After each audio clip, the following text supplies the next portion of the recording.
Секреты хороших печей. Футировка вермикулитом. Вермикулит – это современный материал, который используется в печи и каминостроении. Он выполняет двойную функцию.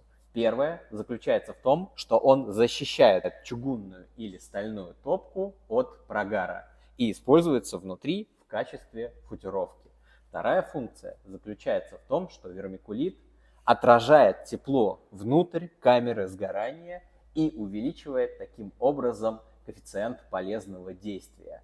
Печи с вермикулитом горят более объемно, более красиво. Если вы видите большое яркое пламя в печи, это в первую очередь заслуга вермикулита. Есть только один минус. Вермикулит сам по себе как материал достаточно хрупкий, и от удара поленом, неаккуратного использования он может расколоться, но его можно заменить.